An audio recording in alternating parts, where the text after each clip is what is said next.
Hello बच्चों, कल हमने डिसोल्यूशन की थ्योरी स्टार्ट की थी। आज हमें डिसोल्यूशन के अकाउंटिंग ट्रीटमेंट के बारे में स्टडी करना है। देखिए, इस चैप्टर में आपको क्या होगा, बेसिकली 4 अकाउंट बनाने होंगे। इस चैप्टर में आपको बेसिकली अगर क्वेश्चन में लेजर्स बनाने के लिए कहा गया है तो 4 अकाउंट बनाने होंगे। क्वेश्चन में आपका एक क्वेश्चन इस चैप्टर में से कंफर्म आता है और वो 2 पार्ट्स में आ सकता है, मीन्स 2 वे में आ सकता है। एक तो आपको लेजर्स बनाने के लिए कहे जाएंगे या आपको कहा जाएगा कि लेजर्स नहीं बनाने, आपको जर्नल एंट्री करनी है। तो जर्नल एंट्री अच्छे से समझनी पड़ेगी। लेजर में सबसे पहले आपका बनेगा रियलाइजेशन अकाउंट। रियलाइजेशन अकाउंट वो अकाउंट होगा जहां पे सभी एसेट्स और लाइबिलिटीज की क्लोजिंग की जाएगी, यानी कि वहां पे हम एसेट्स और लाइबिलिटीज को लेके जाएंगे और हम क्या करेंगे, अपनी जो भी हमारी एसेट्स और लाइबिलिटीज हैं उनको वहां पे रियलाइज करेंगे। दैट मीन्स एसेट्स को सेल करेंगे और लाइबिलिटी को हम वहां पे करेंगे। तो रियलाइजेशन अकाउंट में आप लोगों को पता चल गया है कि हमें क्या करना है। तो एक बार मैं आपको रियलाइजेशन अकाउंट दिखा ही देती हूँ ताकि आप लोगों की कंफ्यूजन दूर हो जाए। देखिए, रियलाइजेशन अकाउंट में आपका क्या है, ध्यान से देख सकते हैं आप। देखिए, मैंने आपको क्या कहा कि रियलाइजेशन अकाउंट में सबसे पहले आप क्लोजिंग करेंगे किसकी, एसेट्स और लाइबिलिटी की। तो सबसे फर्स्ट एंट्री आपकी होती है क्लोजिंग ऑफ एसेट्स। इसके साथ साथ आप जर्नल एंट्री भी अच्छे से समझ सकते हो। ये किसकी एंट्री है, क्लोजिंग ऑफ एसेट्स, यानी कि अब बिजनेस में से हम एसेट्स को फाइनली क्लोज कर रहे हैं, क्योंकि रियलाइजेशन का मतलब क्या है, रियलाइज करना। बिजनेस को हम क्या कर रहे हैं, खत्म कर रहे हैं।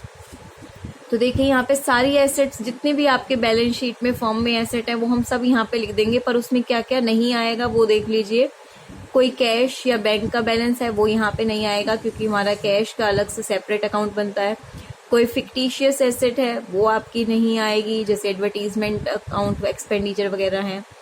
कोई डेबिट बैलेंस है आपका प्रॉफिट एंड लॉस का, कोई डेबिट बैलेंस है पार्टनर कैपिटल या करंट अकाउंट का या लोन का। तो इस तरह की कोई भी चीज आपकी यहाँ पे नहीं आएगी। तो फर्स्ट एंट्री आपकी होएगी एसेट्स को क्लोज करने की। अगर साथ साथ एंट्री भी सीखें तो क्या एंट्री होगी एसेट को क्लोज करने की, realisation account debit to asset.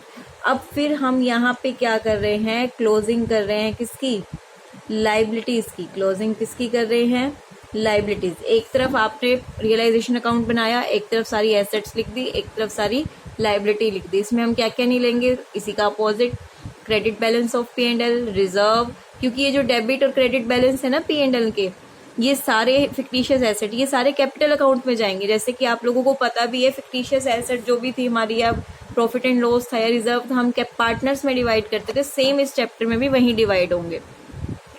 ठीक है, अब आपने क्लोजिंग कर दी। अब बात आती है इस एसेट को बेचने की। ये एसेट बिकेंगी इधर, इस साइड। ठीक है, हाँ, लाइबिलिटी और कोई प्रोविजन आपका किसी एसेट के ऊपर है, डाउटफुल डेप्ट है, डेप्रिसिएशन है, वो प्रोविजन यहाँ आ जाएगा। ये दोनों क्लोजिंग की एंट्री है। उसके बाद आती है आपकी सेल की एंट्री। उसके बाद आपकी क्या आती है, सेल।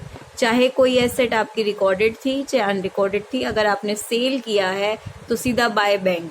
वैसे भी पैसा आ रहा है, रियलाइज कर रहे हो ना, पैसा आ रहा है, तो क्या एंट्री होगी, bank account debit to realisation. पैसा आया बाय बैंक, चाहे वो एसेट रिकॉर्डेड थी चाहे अनरिकॉर्डेड, कैसी भी हो। अब कई बार कैश में सेल होने की जगह एसेट्स कौन ले लेता है, पार्टनर। एसेट कौन ले लेता है, पार्टनर। अगर पार्टनर ने लिया है तो पार्टनर का नाम आ जाएगा, अगर पार्टनर ने कोई एसेट ली है तो। क्लियर है यहाँ पे। तो ये एसेट सेल की 2 एंट्री हैं। अगर कैश में है तो बाय बैंक या कैश, या फिर पार्टनर का नाम आ जाएगा। यहाँ पे सारी एसेट इधर लिखी थी, बिकी इधर। अब लाइबिलिटी इधर लिखी है, पे ऑफ इधर करेंगे। देखो, लाइबिलिटी पे करने की एंट्री क्या है हमारी, टू बैंक है। ठीक है, चाहे वो रिकॉर्डेड हो चाहे अनरिकॉर्डेड हो, कोई भी किसी भी तरह की लाइबिलिटी हो, टू बैंक। एक्सपेंसेस करे हैं, अब ये रियलाइजेशन कर रहे हैं तो कोई पर्सन अपॉइंट किया होगा जो ये सारा काम संभालेगा, सारी एसेट्स को बेचेगा, लाइबिलिटी को पे करेगा, तो खर्चा भी चाहिए, टू बैंक। अब कोई लाइबिलिटी पार्टनर कहता है कि मैं पे कर देता हूँ, या कोई भी एक्सपेंस है, रेमुनरेशन, वो पे कर रहा है। ठीक है, तो टू पार्टनर्स कैपिटल अकाउंट। जैसे पार्टनर ने यहाँ पे एसेट ली थी तो बाय पार्टनर कैपिटल आ गया। अब कोई लाइबिलिटी अगर पार्टनर पे ऑफ करता है तो एंट्री क्या होगी, realisation account debit to partner, क्योंकि पार्टनर की कैपिटल कम होएगी, एसेट लेगा तो कैपिटल बढ़ेगी, इसलिए वो यहाँ पे क्या हुआ है, यहाँ क्रेडिट, यहाँ पे डेबिट। अब इधर का टोटल ज्यादा आया तो बचेगा प्रॉफिट, इधर का टोटल ज्यादा आया, यहाँ प्रॉफिट बचा, इधर का टोटल ज्यादा होता तो यहाँ पे क्या बचता, लॉस। तो ये रियलाइजेशन अकाउंट है, ठीक है। यहाँ पे फिर से ध्यान दीजिए, सारी एसेट्स को लिखा जाता है फिर बेचा जाता है। बहुत इजी चैप्टर है। लायबिलिटी को लिखा जाता है, बेचा जाता है, ठीक है। आपको मैं एक बार दिखाती हूँ आगे और क्या क्या अकाउंट हमारे को बनाने हैं।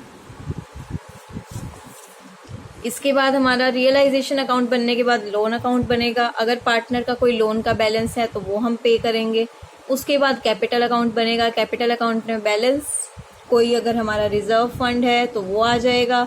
रियलाइजेशन का प्रॉफिट, कोई रिजर्व, कोई प्रॉफिट एंड लॉस, कोई वर्कमैन कंपनसेशन रिजर्व, तो वो चीज़ें जो आती हैं वो यहीं आएंगी। रियलाइजेशन का जैसे रिवैल्यूएशन का प्रॉफिट आता था, रियलाइजेशन का प्रॉफिट आएगा टू कैश। बैलेंस शीट नहीं बनेगी यहाँ पे क्योंकि बिजनेस बिल्कुल खत्म हो रहा है, तो आपको कैश का बैलेंस दिया होगा। एसेट साइड पे है तो डेबिट बैलेंस होता है, आपको पता है, और बैंक ओवर। अच्छा, अब देखिए, आपने हर जगह एंट्री करी है, जहां जहां पे टू कैश है वहां पे बाय XYZ के नाम से आ गई एंट्री। लोन अकाउंट में टू कैश था, बाय एक्स लोन आ गया। अब रियलाइजेशन में जहां जहां पे रियलाइजेशन अकाउंट में देख लो, जहां पे टू है, बाय है, लेजर पोस्टिंग कर दो।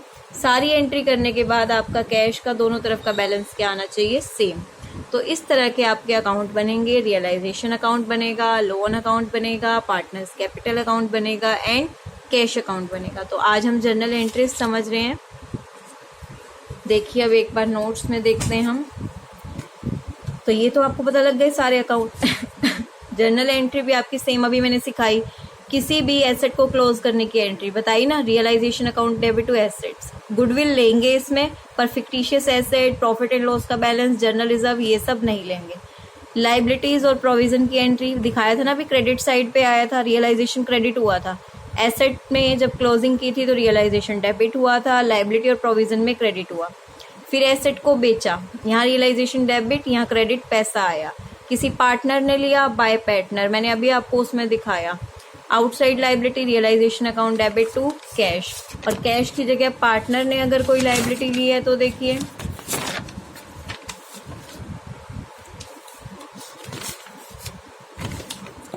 पार्टनर ने अगर कोई लाइबिलिटी ली है तो realisation account debit to partners capital account. फिर आते हैं हमारी, कोई एसेट हम दे रहे हैं किसी लाइबिलिटी को पे ऑफ करने में, तो इस तरह से अगर हमारा इंटरचेंज हो रहा है तो उस केस में कोई भी एंट्री नहीं होगी।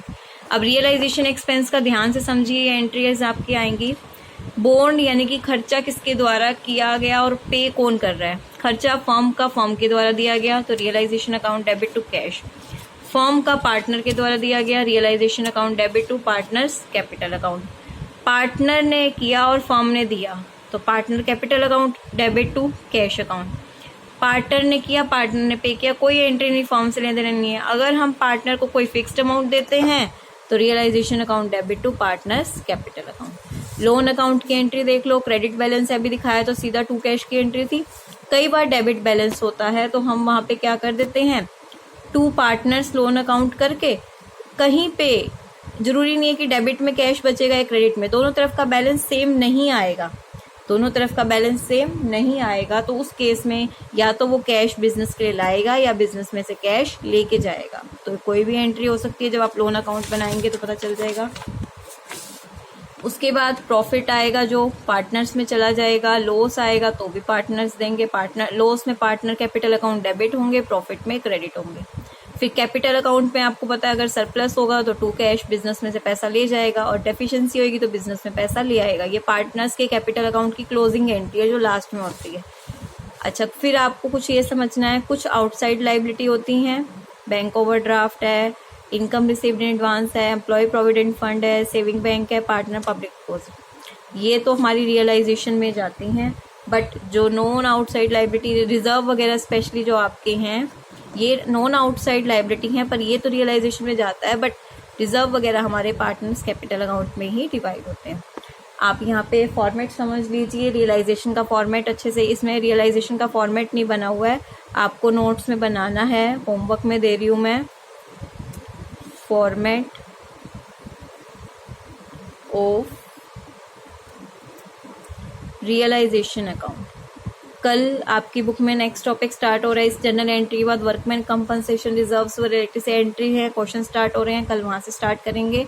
आपको ये जर्नल एंट्री कंप्लीट करने के बाद रियलाइजेशन का फॉर्मेट भी होमवर्क में खुद से बनाना है, जो मैं बुक में से समझा चुकी हूँ। Thank you.